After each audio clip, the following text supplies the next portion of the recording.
اور ابھی آج کل جو فلسطین کا مسئلہ چل رہا ہے اس نے لوگوں کی آنکھیں کھول دی. بہت سے نان مسلمز ہیں جو کہہ رہے ہیں کہ یہ کیا عقیدہ ہے ان فلسطینیوں کا کہ جو ہے وہ اتنا نقصان کرانے کے باوجود بھی جب ان سے پوچھا جائے کہ کیا حال ہے وہ کہتے ہیں الحمدللہ. ہل کے رہ گئے وہ کہ یہ مطلب عقیدہ کیا ہے. نبی صلی اللہ علیہ وسلم فرمائے کہ جب ایک ظالم مرتا ہے، جب ایک ظالم کی موت ہوتی ہے، دنیا کی ہر چیز اللہ کی حمد بیان کرتی، سکون آیت ہے دنیا کی ہر چیز. دعویٰ کرنا کہ ہم قرآن کے ہوتے ہوئے ہمیں حدیث کی ضرورت نہیں ہے، یہ خود قرآن مجید کا انکار ہے.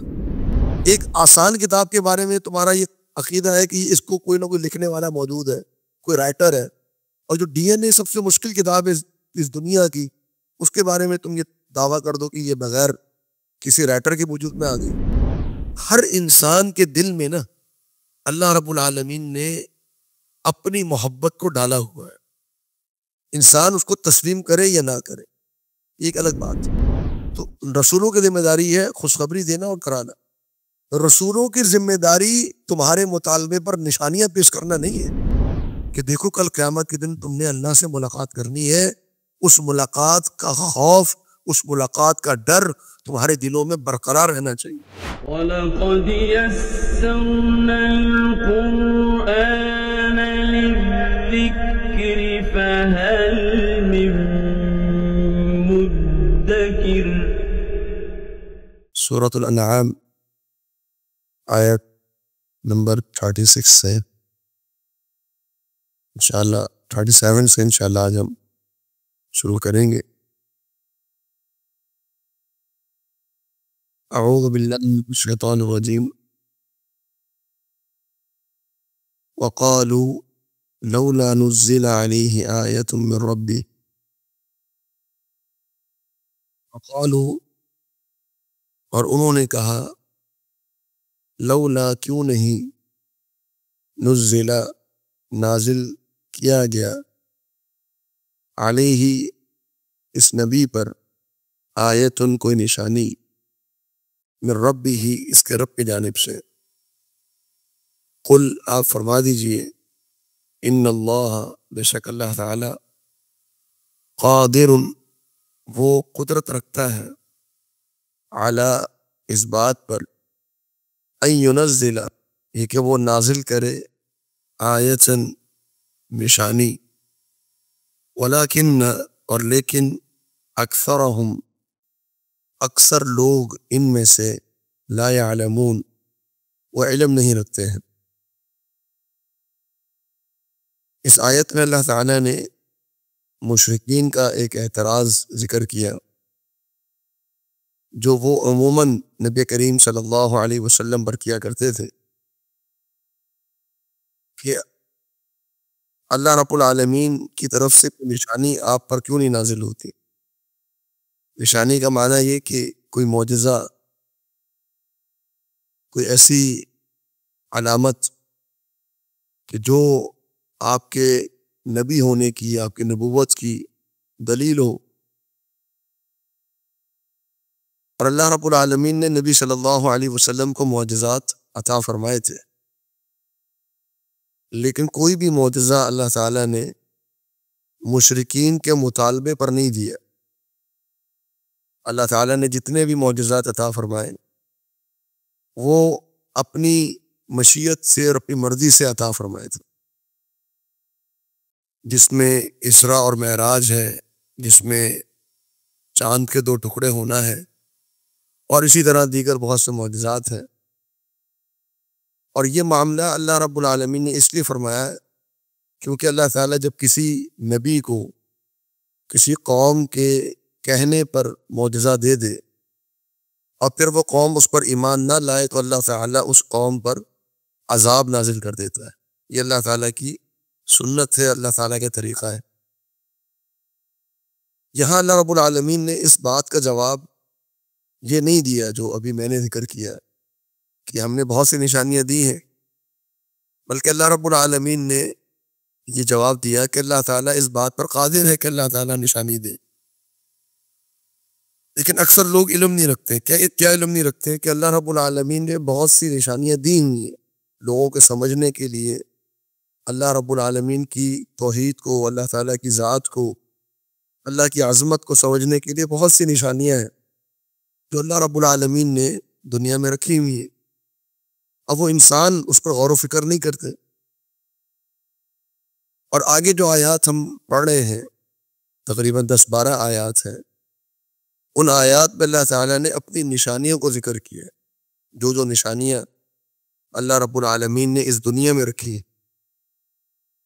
فرمایا کہ وَمَا مِن دَابَّةٍ فِي الْأَرْضِ، نہیں ہے اور نہیں ہے کوئی دابہ، کوئی چلنے والا جانور، فی الارض زمین میں، ولا طائر، اور نہ ہی کوئی پرندہ، یطیر جو اڑتا ہے، بجناحیہ اپنے 2 پروں کے ساتھ، الا مگر امم وہ گروہ ہیں، جماعتیں ہیں، امثالکم تمہاری طرح، ما فرطنا ہم نے کوئی کسر نہیں چھوڑی، بالکتابی کتاب میں، من شیئن کسی بھی چیز کے متعلق کچھ بھی، ثم الی ربہم پھر وہ اپنے رب کی جانب، یحشرون جمع کیے جائیں گے۔ اب اس آیت میں اللہ تعالیٰ نے اپنی اہم ترین نشانی کا ذکر فرمایا کہ دیکھو تم زمین میں دیکھ لو کتنی انواع اور اقسام کے جانور تمہیں نظر آتے ہیں، اور ہر جانور دوسرے سے مختلف ہے۔ ہر جانور کی خصوصیات، اس کا رہن سہن، اس کا کھانا پینا، اور اس کے جو طور اطوار ہیں وہ بالکل مختلف ہے۔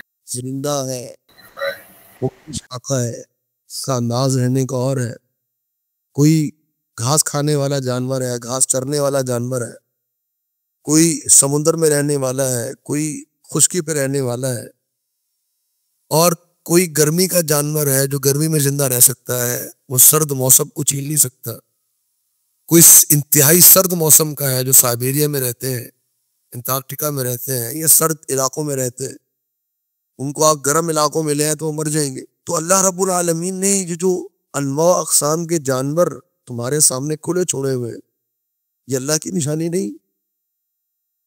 پھر جو پرندے ہیں، یطیر بجناحی، پرندہ ہر اڑنے والی چیز کو بھی کہتے ہیں، اور پرندہ جو ہے وہ ایسی جانور کو بھی کہتے ہیں اس کے پر تو ہو لیکن اڑ نہ پائے، جیسے مرغی ہے۔ اب مرغی جو ہے وہ پرندوں میں آتی ہے، وہ ہمارے ہاں جانوروں میں اس کا شمار پرندوں میں کیا جاتا، لیکن وہ اڑتی تو نہیں ہے مرغی، یہ شتر مرغ ہے۔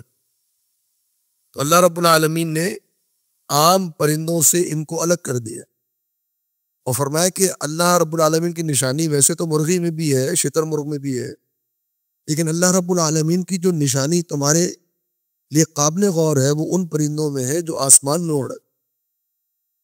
دیکھو اللہ رب العالمین نے کیسے ان کو آسمان میں اڑنا سکھایا، کیسے تعلیم دی، وہ آسمان میں اڑ رہے ہیں اپنے 2 پروں کے ساتھ۔ اور آج جتنے بھی انسان نے جہاز بنائے ہیں وہ 2 پروں والے بنائے، تو یہ ٹیکنیک اس نے کہاں سے سیکھی ہے؟ اللہ رب العالمین کے مخلوق سے۔ تو یطیر بجناحیہ جو اپنے 2 پروں کے ساتھ اڑتا ہے، تو کتنی انواع کے، کتنی اقسام کے پرندے ہیں جو آسمان میں اڑ رہے ہیں۔ یہ اللہ کی نشانی نہیں ہے؟ تم اللہ کی نشانیاں مانگتے ہو، یہ اللہ کی نشانیاں تمہیں نظر نہیں آتی چلتے پھرتے؟ یہ جانور، یہ درندے، یہ پرندے، یہ اڑنے والے، یہ سب اللہ کی نشانی ہے۔ اور پھر آگے فرمایا کہ الا امم امثالکم، یہ تمہاری طرح جماعتیں ہیں، تمہاری طرح گروہ ہیں۔ اس کے 2 معنی ہیں۔ ایک معنی یہ کہ جیسے نوع انسانیت پورا ایک امت ہے، اسی طرح ہر پرندہ اور ہر جانور وہ ایک الگ نوع ہے۔ گائے ہے تو وہ پوری ایک الگ جنس ہے، اگر کوئی کبوتر ہے تو وہ کبوتر کی پوری ایک الگ جنس ہے، کوا ہے تو کوے کی الگ پوری ایک جنس ہے، طوطا ہے تو اس کی پوری الگ جنس ہے۔ ہزاروں اقسام کے پرندے ہیں اور ہر قسم ایک الگ جنس ہے، وہ آپس میں ملتے نہیں ہیں۔ اور اس کا ایک معنی علماء نے یہ کیا، اور یہ معنی بھی بہت حد تک اس کو ہم کہہ سکتے ہیں کہ قابل غور ہے، کہ جیسے انسانوں میں اللہ رب العالمین نے مختلف انسان رکھے ہوئے رنگوں کے اعتبار سے، کوئی سیاہ ہے، کوئی سفید ہے، کوئی جو ہے وہ بھورے کلر کا ہے، مختلف رنگ ہے، مختلف زمانے ہیں، مختلف جو ہے وہ رہائش کے علاقے ہیں، تو قبائل ہیں مختلف لوگوں کے. اسی طریقے سے ہر جنس کے اندر اللہ رب العالمین نے مختلف قبائل رکھے ہیں. آپ صرف چونٹی کو دیکھ لیجئے، ابھی تک جو ان پر جو ریسرچ کرنے والے ادارے ہیں وہ صرف چونٹی کے بارے میں بتاتے ہیں کہ صرف چونٹی کی اس دنیا میں لاکھوں اقسام ہیں. صرف چونٹی ایک جنس ہے چونٹی، اس کی اس دنیا میں لاکھوں اقسام ہیں، ہر قسم مختلف ہے، اور سب کی سب اقسام مل کے وہ ایک قسم بنتی ہے اور وہ ہے چونٹی. کبوتر کو آپ دیکھ لیجئے، مختلف رنگوں کے مختلف انداز کے کبوتر ہیں، اور وہ سب کے سب ایک ہی جنس میں آتے ہیں کبوتر کے اندر. تو یہ جو اجناس مختلف بنانے والا، انواع مختلف بنانے والا، اور وہ سب کی سب ایک ہی نوع میں آتی ہیں، اور پھر ہر جانور الگ الگ، گائے الگ، بکرا الگ، اسی طریقے سے اونٹ الگ. کتنے جانور ہیں جن کے آپ نام گنتے چلے جائیں، اور کتنے جانور ہیں جو ہمیں معلوم ہی نہیں ہے. تو اللہ رب العالمین یہ ہماری آنکھیں کھول رہا ہے کہ تم اللہ تعالیٰ سے معجزے کا سوال کرتے ہو، نشانیاں طلب کرتے ہو، تو اس سے بڑھ کے نشانی کیا ہوگی جو اللہ نے تمہیں دی ہوئی. پھر آگے فرمایا کہ ما فرطنا فی الکتاب من شیء، ہم نے کتاب میں کوئی کسر نہیں چھوڑی. کیا معنی؟ ہر چیز کو اللہ رب العالمین نے کتاب میں لکھا ہو. کوئی جانور ہو، کوئی درندہ ہو، کوئی پرندہ ہو، کوئی جو ہے وہ مخلوق ہو، کسی بھی قسم کی مخلوق ہو، اللہ رب العالمین نے اس کو کتاب میں لکھا ہوا ہے. اور کتاب میں لکھنے سے مراد کیا ہے؟ اس کتاب سے مراد ہے لوح محفوظ. اللہ رب العالمین نے تمام مخلوقات کو لکھ دیا ہے، اس کو اندراج کر دیا ہے، اس کو رجسٹرڈ کر دیا ہے لوح محفوظ کے اندر. ہر مخلوق اور ہر مخلوق کا ہر فرد وہ لوح محفوظ کے اندر لکھا ہوا ہے. بعض جو مسلمان ہیں، احباب ہیں، وہ اس آیت کا جو معنی ہے وہ الکتاب سے مراد قرآن مجید کرتے ہیں. کہتے ہیں ما فرطنا فی الکتاب من شیء، اس کا معنی ہے کہ ہم نے قرآن مجید میں کوئی کسر نہیں چھوڑی. تو جب قرآن مجید کے اندر ہر چیز موجود ہے تو پھر ہمیں حدیث کی ضرورت تو نہیں ہے. اللہ رب العالمین نے فرما دیا کہ ما فرطنا فی الکتاب من شیء. تو یہ جو آیت کا اطلاق کرنا قرآن مجید کے اوپر، اس کو فٹ کرنا، یہ غلط. پہلی بات کیوں غلط ہے؟ اگر آپ آیت کا کانٹیکسٹ دیکھیں گے، آیت کا سیاق و سباق دیکھیں گے، تو آپ کو معلوم ہوگا کہ اللہ رب العالمین نے ذکر فرمایا کہ ہم نے پرندے اور جانور یہ مختلف جماعتیں بنائی ہیں، اور ہم نے کتاب میں کوئی کمی نہیں چھوڑی. اس کا مطلب یہ ہے کہ ان پرندوں کا اور ان جانوروں کا قرآن مجید میں ذکر ہونا چاہیے تھا. تو کتنے جانور ہیں اور کتنے پرندے ہیں جن کا قرآن مجید میں ذکر ہے؟ بہت ہی کم ہے جن کا تذکرہ ہے. اس کا معنی یہ ہے کہ یہاں پر الکتاب سے مراد قرآن مجید نہیں ہے، یہاں الکتاب سے مراد لوح محفوظ ہے. ہاں، ایک اور مقام پر اللہ رب العالمین نے یہ بات ضرور ارشاد فرمائی ہے کہ وَنَزَّلْنَا عَلَيْكَ الْكِتَابَ تِبْيَانًا لِكُلِّ شَيْءٍ، کہ ہم نے آپ پر کتاب کو نازل کیا تِبْيَانًا لِكُلِّ شَيْءٍ، جو ہر چیز کی وضاحت، ہر چیز کی وضاحت. اب کیا اس آیت کو سامنے رکھتے ہوئے ہمیں حدیث کی ضرورت ختم ہو گئی؟ نہیں. تِبْيَانًا لِكُلِّ شَيْءٍ جو ہے، تبیان کے اندر یعنی وضاحت ہر معاملے کی، اس کے اندر احادیث موجود ہے. الکتاب سے احادیث کو ہم الگ نہیں کر سکتے، کیونکہ الکتاب کی جو وضاحت ہے وہ اللہ رب العالمین نے ایک اور مقام پر ارشاد فرما دیا کہ وَنَزَّلْنَا عَلَيْكَ الْكِتَابَ لِتُبَيِّنَ لِلنَّاسِ مَا نُزِّلَ إِلَيْهِمْ، ہم نے آپ کی طرف کتاب کو نازل کیا تاکہ آپ لوگوں کو بیان کریں کہ ان کی طرف کیا نازل کیا گیا. اب بیان اور تبیان وہ کس نے کرنا ہے؟ وہ اللہ کے رسول صلی اللہ علیہ وسلم نے کرنا ہے. تو اللہ کے رسول صلی اللہ علیہ وسلم نے جو قرآن کا بیان فرمایا وہ کیا ہے؟ وہ احادیث ہے. تو کتاب کی جو بیان ہے یا کتاب کا جو تبیان ہے وہ حدیث ہے. تو اس آیت کو لے کر، یہ کسی بھی آیت کو لے کر یہ دعویٰ کرنا کہ ہم قرآن کے ہوتے ہوئے ہمیں حدیث کی ضرورت نہیں ہے، یہ خود قرآن مجید کا انکار ہے، یہ خود قرآن مجید کا انکار ہے. تو بہرحال یہاں پر جو معنی ہے ما فرطنا فی الکتاب من شیء، یہاں پر معنی الکتاب سے مراد لوح محفوظ ہے۔ پھر جو آگے فرمایا کہ ثم الی ربہم یحشرون، کہ ان کو ان کے رب کی طرف جمع کیا جائے گا، اس کے متعلق بھی علماء کی دو آراء ہے۔ ایک معنی یہ ہے کہ ربہم، یہ ہم ضمیر جو ہے کہ وہ ان کو جمع کیا جائے گا، اس سے مراد ہے انسان، یعنی انسانوں کو اللہ رب العالمین کی طرف جمع کیا جائے گا، اور یہ ظاہری بات ہے کہ اور بہت سی آیات میں یہ معنی ذکر کیا گیا۔ لیکن ایک دوسرا معنی بھی ہے، اور وہ معنی زیادہ مناسب معلوم ہوتا ہے، وہ یہ کہ ان جانوروں کو اور ان پرندوں کو دوبارہ اللہ رب العالمین کے پاس جمع کیا جائے گا، یعنی جس طرح انسانوں کو پیدا کیا جائے گا دوبارہ آخرت میں قیامت کے دن، اسی طریقے سے اللہ رب العالمین ان جانوروں کو اور ان پرندوں کو بھی دوبارہ پیدا کرے گا۔ اور یہ معنی اور بھی آیات کے اندر موجود ہے، جیسے ایک موقع پر فرمایا کہ وَإِذَا الْوُحُوشُ حُشِرَتْ، وَإِذَا الْوُحُوشُ حُشِرَتْ، کہ جب جو وحشی جانور ہیں ان کو جمع کیا جائے تو اللہ رب العالمین ان جانوروں کو دوبارہ جمع فرمائے گا۔ اور ایک حدیث میں آتا ہے کہ نبی کریم صلی اللہ علیہ وسلم نے فرمایا، صحیح مسلم کی حدیث ہے، فرمایا کہ اللہ رب العالمین جانوروں کو دوبارہ پیدا فرمائے گا، اور اگر ایک سینگ والی بکری نے غیر سینگ والی بکری کو سینگ مارا ہوگا تو قیامت کے دن اللہ رب العالمین اس بکری کو جس کے سینگ نہیں تھے اس کو سینگ دے گا، اور جس بکری نے سینگ مارے تھے اس کو سامنے کھڑا کرے گا، اور یہ بکری دنیا کا اس سینگ مارنے کا بدلہ قیامت کے دن لے گی۔ یعنی یہ بدلے جو یعنی امتیں، یہ جو جانور ہیں، یہ آپس میں ایک دوسرے سے بدلے لیں گے، اور جب یہ بدلے پورے ہو جائیں گے تو اللہ رب العالمین ان سے فرمائے گا کہ کونوا ترابا، کہ سب کے سب مٹی ہو جاؤ۔ جب بدلے پورے ہو گئے آپس میں، اللہ تعالیٰ فرمائے گا مٹی ہو جاؤ۔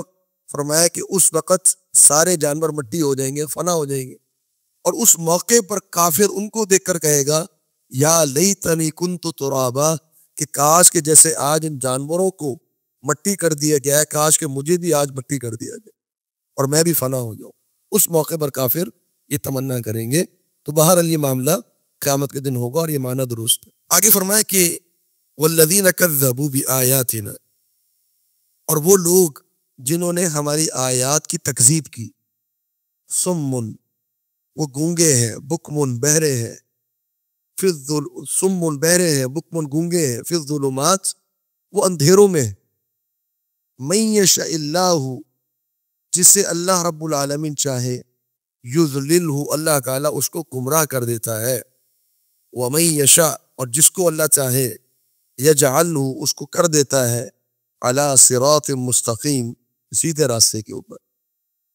اب اس جو سیاق ہے اس کو ذہن میں رکھیے گا، جو نشانی والا، آیات والا، کہ نبی صلی اللہ علیہ وسلم سے مشرکین کا مطالبہ ہے کہ آپ کو نشانی لے کر آئے۔ اللہ رب العالمین اپنی نشانیوں کو بیان فرما رہا ہے، اور نشانیوں کو بیان کرتے ہوئے یہاں پر بھی اللہ رب العالمین نے یہ بات ارشاد فرمائی کہ وہ لوگ جو ہماری آیات کی تکذیب کرتے ہیں، جو قرآن مجید کو نہیں مانتے ہیں، وہ اندھیروں میں ہیں، ان کو اللہ رب العالمین کی بڑی بڑی نشانیاں سامنے نظر نہیں آ رہی، بڑی بڑی نشانیاں۔ کیا کیا نشانیاں نہیں دیکھ رہے آج لوگ؟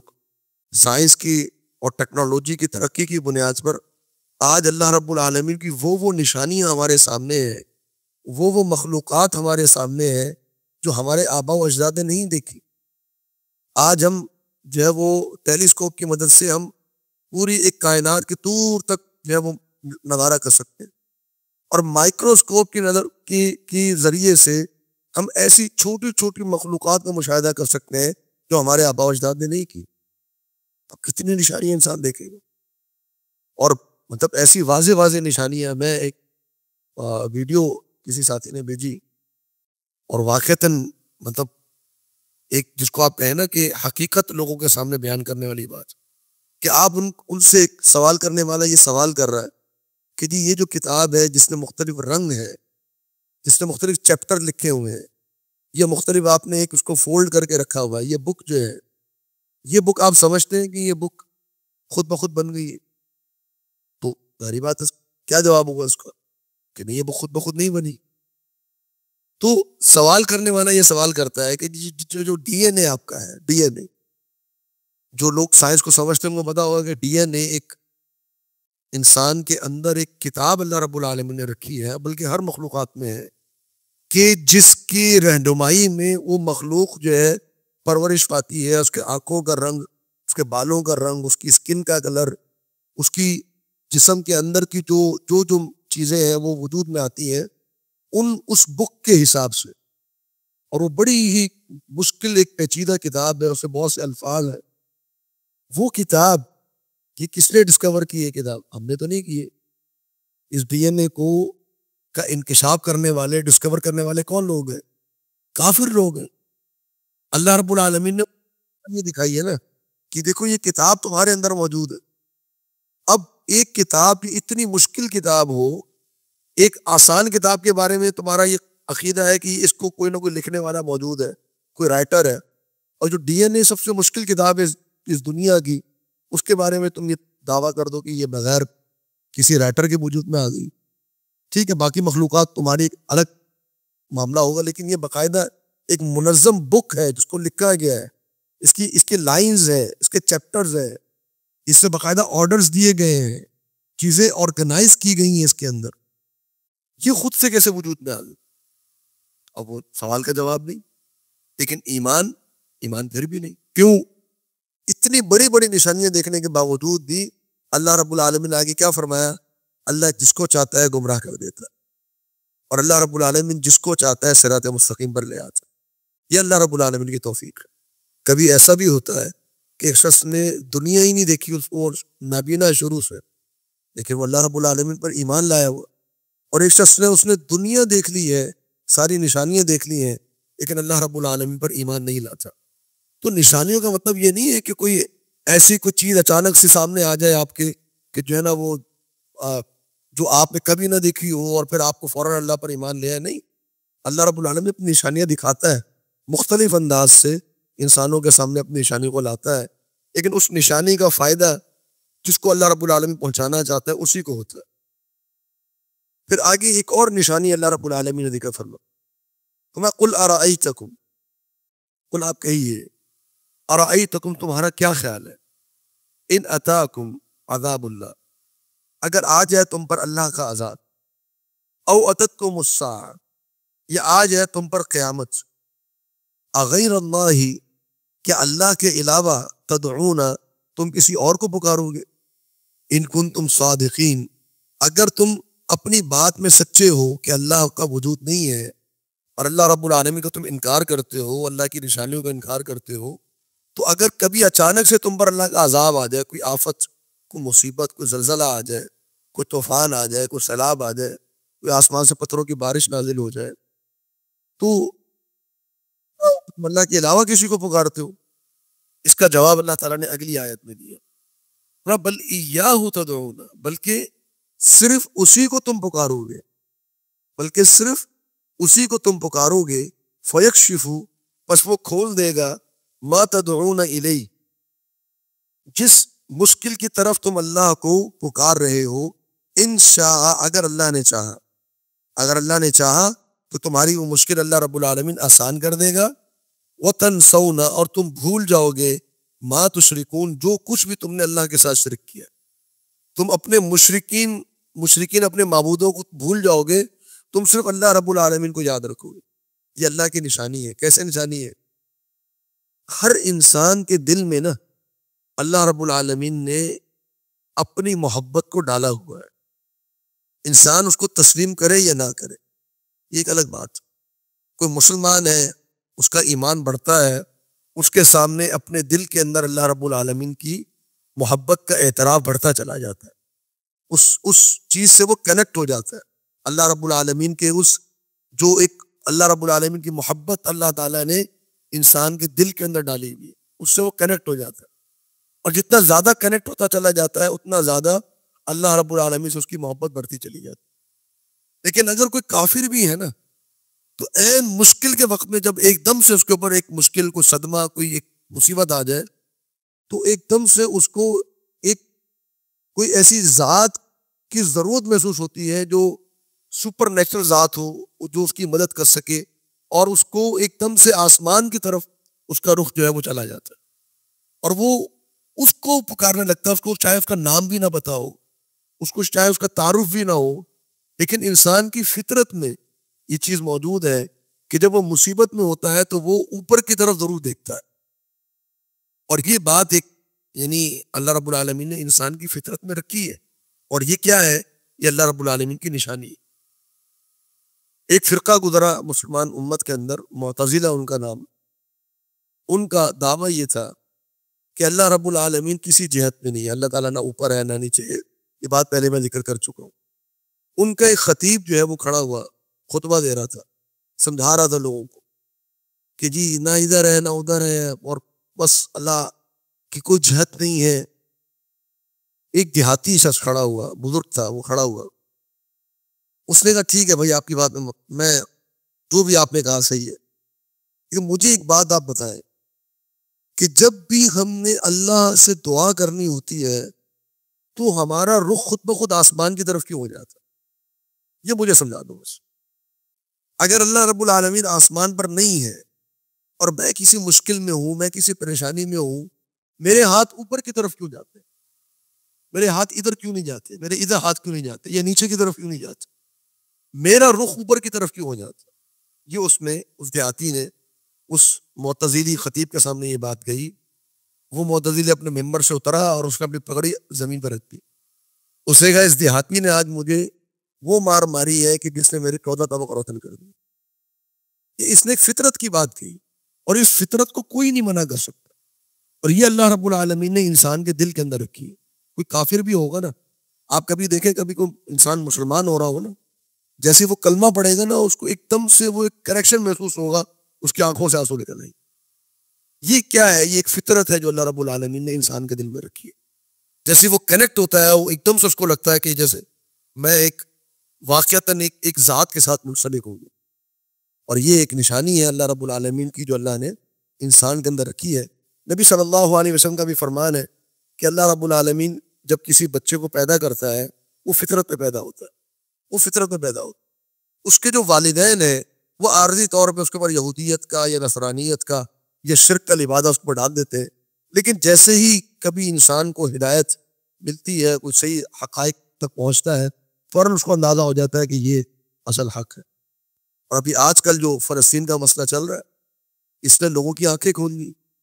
بہت سے نان مسلمز ہیں جو کہہ رہے ہیں کہ یہ کیا عقیدہ ہے ان فلسطینیوں کا کہ جو ہے وہ اتنا نقصان کرانے کے باوجود بھی جب ان سے پوچھا جائے کہ کیا حال ہے، وہ کہتے ہیں الحمدللہ.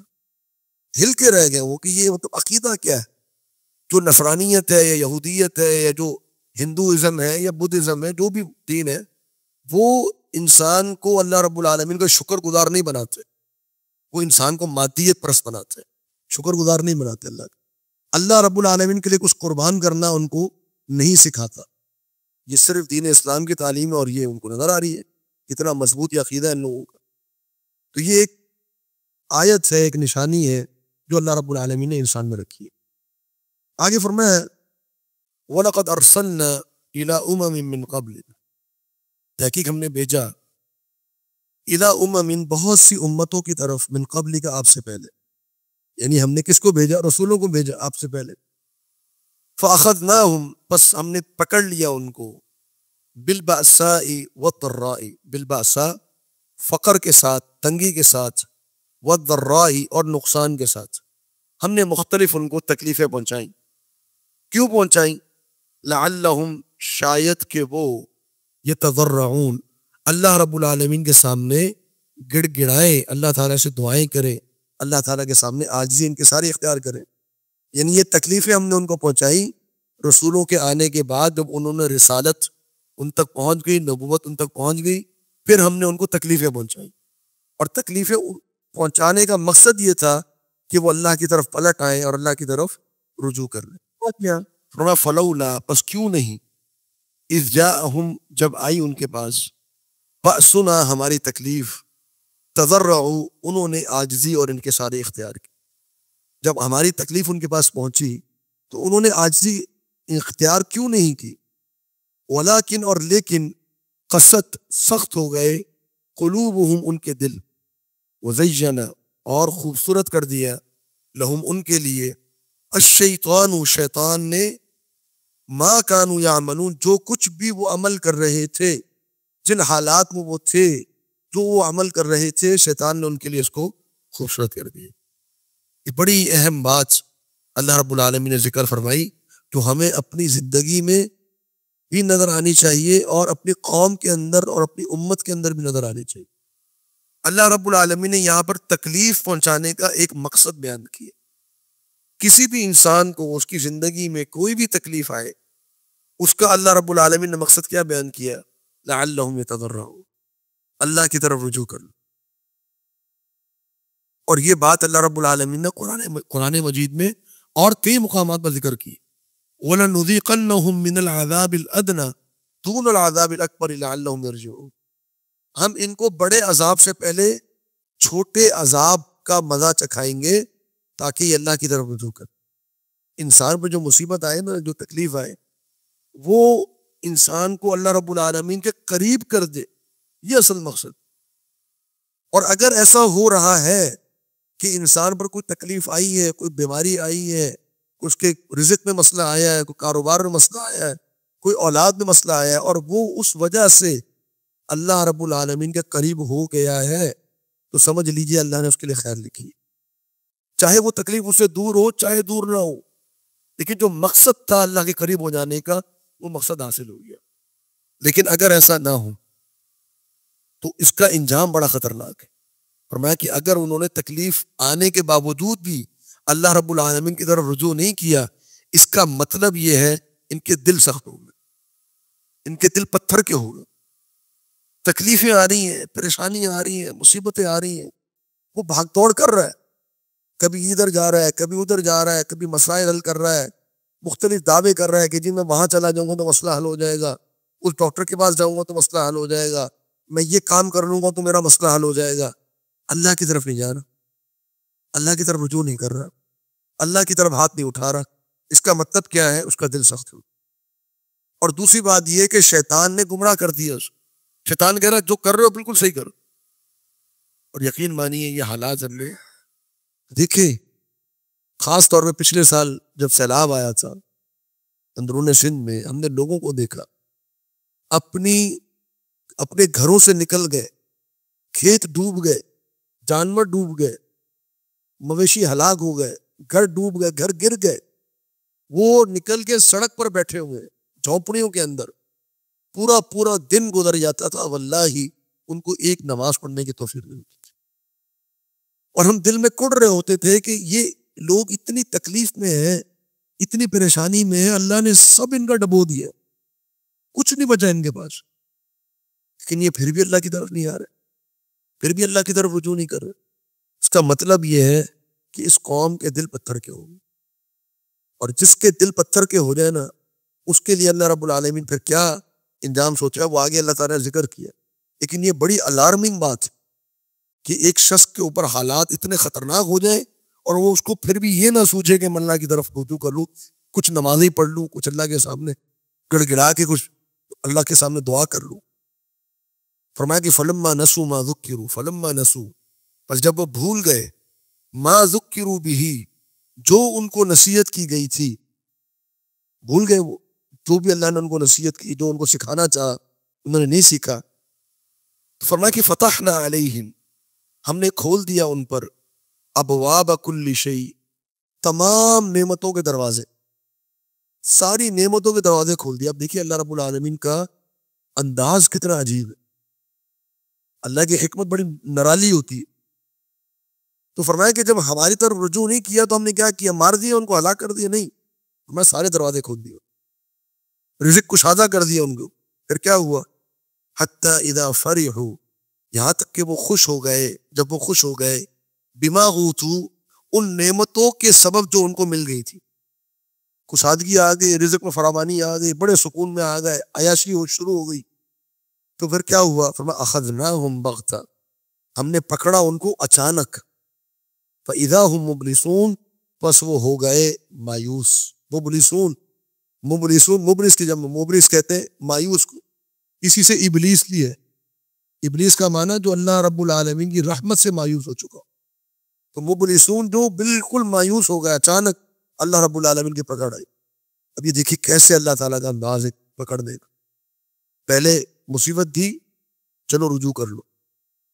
اب رجوع نہیں کیا, اب یہ نہیں کہ اللہ رب العالمین نے مصیبت دے کے مار دیا, نہیں, بات ٹھیک ہے, اگر رجوع نہیں کرتے اللہ رب العالمین نے دروازے کھول دیے, آسانیاں کر دی. اب وہ انسان خوش ہو گیا, دیکھا میں کہتا تھا نا میں یہ کروں گا تو یہ ہو جائے گا, دیکھا میں کہتا تھا نا ڈاکٹر کے پاس جاؤں گا تو علاج ہو جائے گا, دیکھو ہو گیا الحمدللہ, مسئلہ حل ہو گیا. اب وہ خوش ہو گیا, جو میں کر رہا تھا میں بالکل صحیح کر رہا تھا, اور دیکھو پھر کیا نتیجہ نکلا. پھر جب اللہ کی پکڑ آتی ہے نا تو اللہ رب العالمین پھر مہلت نہیں دیتا انسان, پھر اللہ رب العالمین ایسے پکڑتا ہے کہ پھر انسان کا خاتمہ ہو جاتا. تو یہ بسا اوقات تو ہمارے ذہن میں یہ سوال آتا ہے نا, یہ اس کا جواب ہے. کیا سوال آتا ہے کہ یہ جو کفار ہیں, کافر, یورپین, امریکہ اور یہ جو دوسرے ممالک ہیں, یہ اتنے اللہ رب العالمین کے بڑے منکر اور کافر اللہ کے نافرمان, اور ایک ایک عمل ان کا اللہ رب العالمین کے عذاب کو دعوت دینے والا, اور بڑے بڑے ظالم ان میں بیٹھے ہوئے جو معیشت لوگوں کی تباہ کر رہے ہیں, لوگوں کی جانیں لے رہے ہیں, اور پھر بھی اللہ رب العالمین کو نواز رہا ہے. آپ ان کے ممالک دیکھیں تو انسان کی آنکھیں بڑی رہ جائے, کیا انہوں نے ترقی کر لی ہے سائنس میں, ٹیکنالوجی میں, دنیا کی ہر نعمت ان کو میسر ہے. تو دل میں سوال تو آتا ہے کہ اللہ یہ کیا انداز. اللہ رب العالمین نے فرمایا کہ اب جو اللہ کی پکڑ آئے گی نا وہ بڑی سخت آئے گی. اس سے ہمیں ڈرنا چاہیے, اس بات سے کہ ہمیں اللہ کی طرف رجوع کیے بغیر بھی اگر اللہ رب العالمین ہمیں دے دے, یہ اللہ کا استدراج ہے. استدراج کا معنی لمحے کو ڈھیل دینا اور پھر اچانک پکڑ لینا, یہ استدراج اس کو کہتے ہیں. فرمایا فقطع, پس کاٹ دیا گیا, دابر القومی, اس قوم کی جڑ کو, الذین ظلموا, جنہوں نے ظلم کیا, والحمدللہ, اور تمام تعریفیں اللہ کے لیے ہے, رب العالمین, جو تمام جہانوں کا رب. کیا خوبصورت انداز ہے قرآن. پہلے فرمایا کہ ظالم قوم کی جڑ کو کاٹ دیا اللہ نے, اور ظالم قوم کی جڑ کو کاٹنے میں تعریف کس کی ہے؟ اللہ رب العالمین. پوری مخلوق اللہ تعالیٰ کی تعریف کرتی ہے. نبی صلی اللہ علیہ وسلم فرمائے کہ جب ایک ظالم مرتا ہے, جب ایک ظالم کی موت ہوتی ہے, دنیا کی ہر چیز اللہ کی حمد بیان کرتی, سکون آیا تھا دنیا کی ہر چیز. اس ظالم کی وجہ سے, اس کافر کی وجہ سے دنیا میں لوگوں کو تکلیف تھی, حتیٰ کہ مخلوقات تکلیف میں تھی, حتیٰ کہ شجر و حجر تکلیف میں تھے. جیسے وہ ظالم مرتا ہے, وہ شجر و حجر, وہ جانور اللہ کی حمد بیان کرو. وہی بات اللہ نے یہاں پہ بیان کی, والحمدللہ رب العالمین, تمام تعریف اللہ کے لیے, یہ تمام جہانوں کا رب. وَقُلْ أَرَأَيْتُمْ, قُلْ فرما دیجئے, أَرَأَيْتُمْ, تمہارا کیا خیال ہے, ان اخذ اللہ, اگر پکڑ لیا اللہ نے, اچک لیا, سمعکم, تمہاری سماعت کو, وابصارکم, اور تمہاری بصارتوں کو, وختم علی قلوبکم, اور تمہارے دلوں پر اللہ نے مہر لگا دی. من الہ, کون سا ایسا معبود ہے غیر اللہ, اللہ کے علاوہ, یاتیکم بہ, جو یہ چیزیں تمہیں لوٹا سکے. انظر, آپ دیکھیے, کیف نصرف الآیات, ہم کیسے پھیر کر اپنی آیات کو بیان کرتے ہیں. ثم, پھر, ہم, ان کو دیکھیے, یصدفون, کہ کیسے اللہ رب العالمین کی آیات سے پھر جاتے ہیں اور منہ موڑ لیتے. یاد رکھیے یہ سیاق اور سباق اسی کا چل رہا ہے, آیات کا, نشانیوں کا. جو لوگ کہتے ہیں نا اللہ کی نشانی نظر نہیں آتی, اللہ کے معجزات نظر نہیں آتے, اللہ رب العالمین فرمائے یہ اللہ کی نشانی ہے.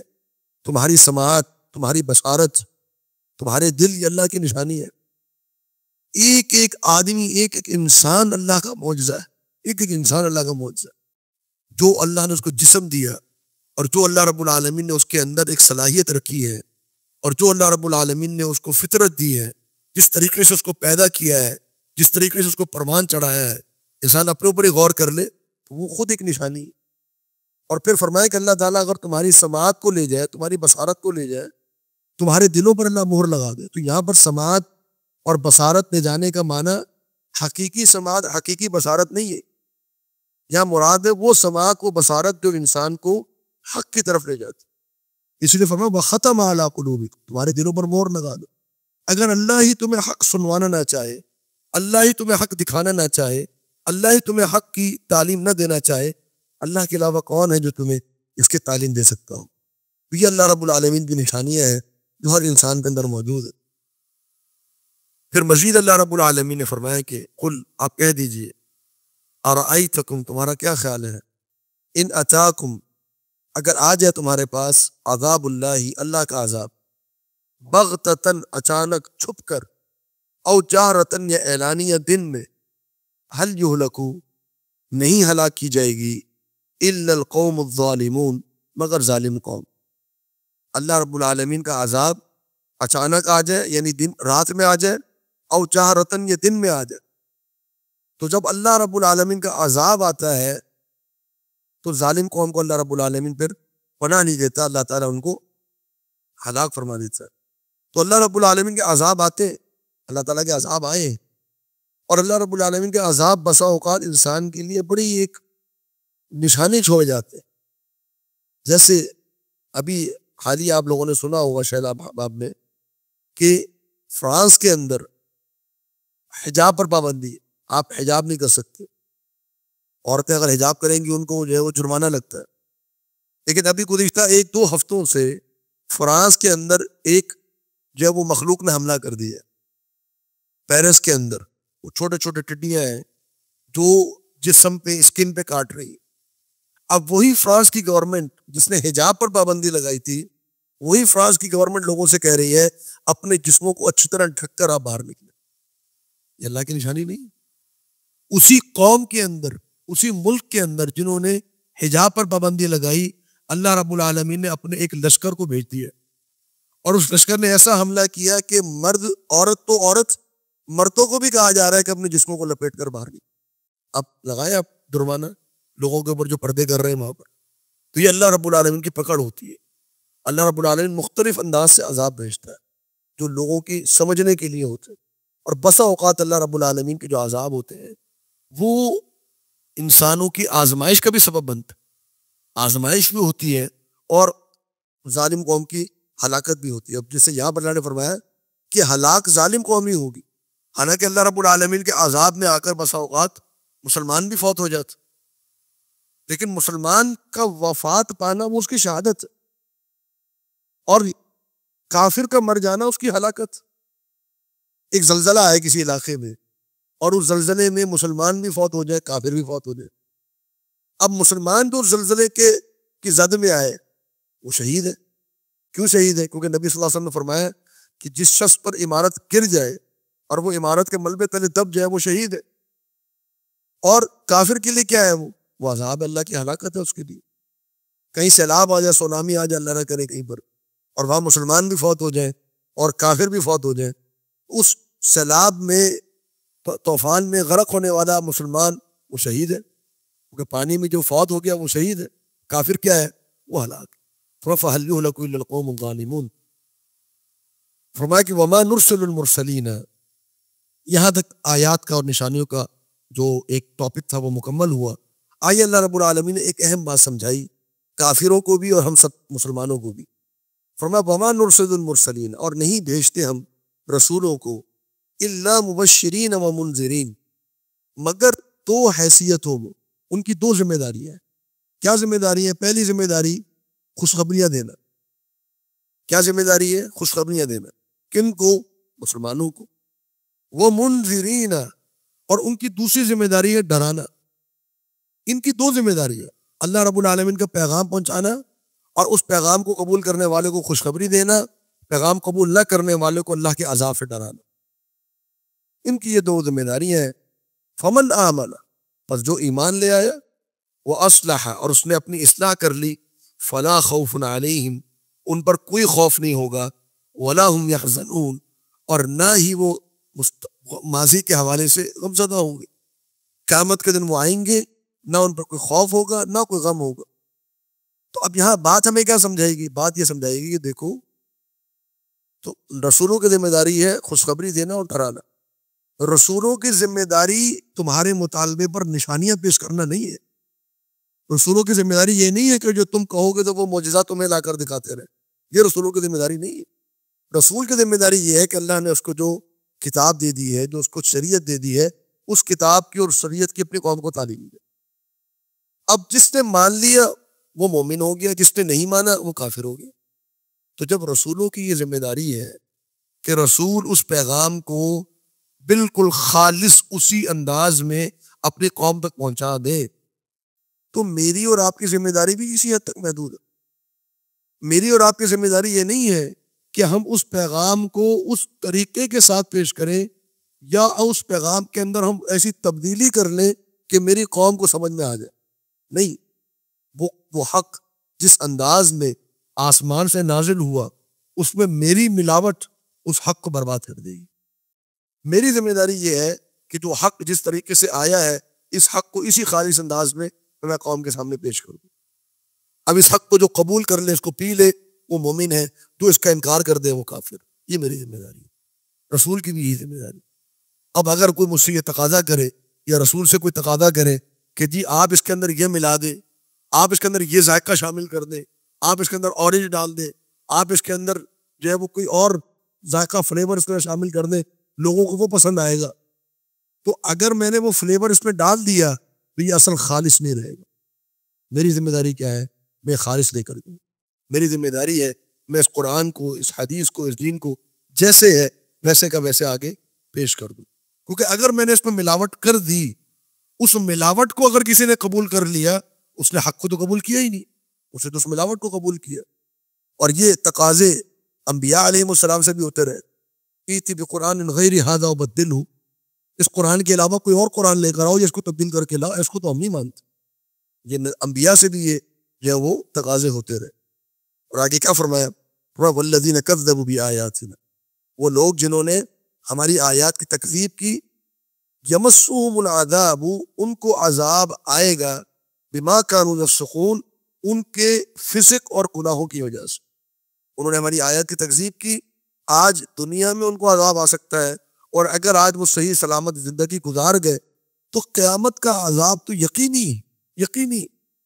کوئی یہودی یہودیت کی موت مر گیا، کوئی عیسائی عیسائیت کی موت مر گیا، کوئی ہندو پر مر گیا، کوئی اور مسلمان، کوئی اور غیر مسلم شرک پر مر گیا، اس کی ابدی جہنمی لکھی جا چکی، وہ کبھی بھی جنت میں نہیں جا سکتا. اور یہ بہت ہی گھاٹے کا سودا ہے جو اس نے کیا. اور جو ایمان لے آیا اس کے لیے پھر اللہ رب العالمین نے جنت تیار رکھی. اور پھر ایک اور اہم بات خصوصاً اہل ایمان کو تعلیم دینے کے لیے آگے کیا فرمایا؟ وَقُلْ، آپ کہہ دیجئے، آپ اعلان کر دیجئے، لا اقول لکم، دیکھو میں تم سے یہ نہیں کہتا ہوں، میرا یہ دعویٰ نہیں ہے کہ عندی خزائن اللہ، کہ میرے پاس اللہ کے خزانے ہیں. یہ میرا دعویٰ نہیں ہے، میرا یہ دعویٰ نہیں ہے.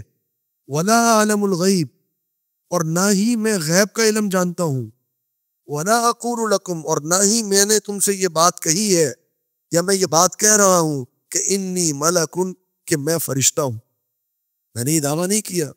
نہ میرے پاس خزانے ہیں، نہ میں علم غیب جانتا ہوں، نہ میں فرشتہ ہوں.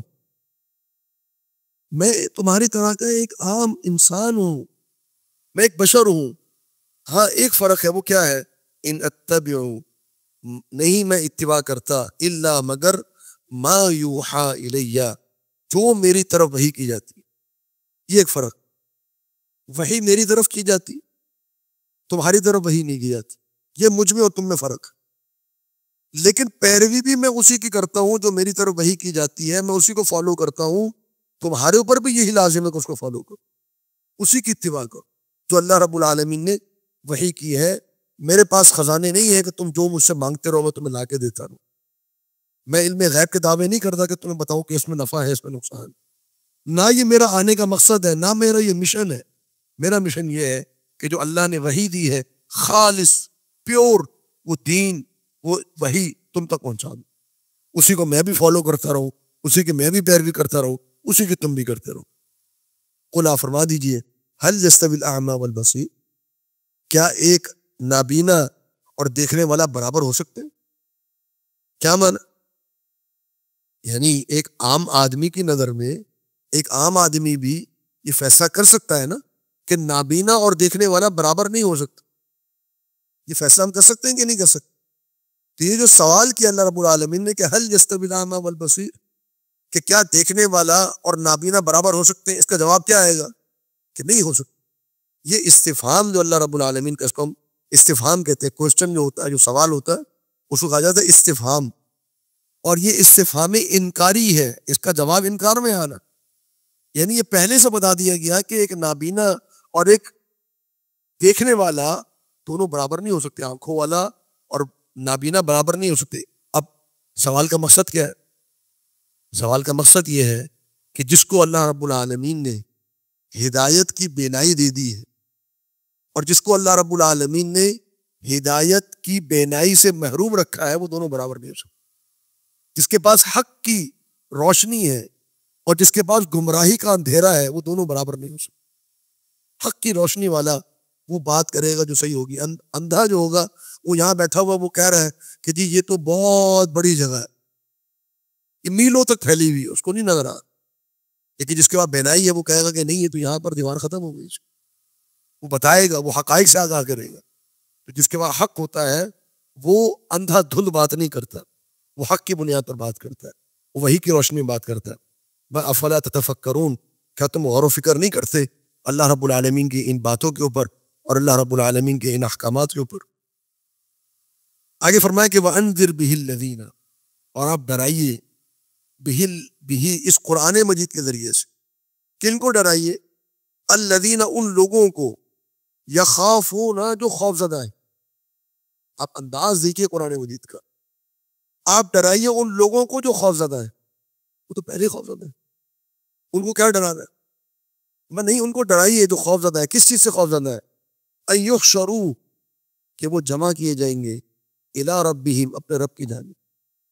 ان کو کل قیامت کے دن کا خوف ہے، آپ ان کو ڈرائیے۔ اللہ اکبر، کیا ڈرانا ہے ان کو؟ ان کے دلوں میں اس ڈر کو بٹھا دینا ہے، اس ڈر کو مستقل کر دینا ہے کہ دیکھو کل قیامت کے دن تم نے اللہ سے ملاقات کرنی ہے، اس ملاقات کا خوف، اس ملاقات کا ڈر تمہارے دلوں میں برقرار رہنا چاہیے۔ ابھی تم ڈر رہے ہو، ایسا نہ ہو کہ تمہاری زندگی میں کوئی ایسا مرحلہ آئے کہ یہ خوف تمہارے دلوں سے نکل جائے۔ اس خوف کو اپنے دلوں میں بٹھا کر رکھو۔ لیس لہم، نہیں ہے ان کے لیے، من دونہ، اس رب کے علاوہ، ولی، کوئی دوست، ولا شفیع، اور نہ ہی کوئی سفارش کرنے والا۔ اللہ کے علاوہ نہ کوئی ولی ہے نہ کوئی شفیع ہے۔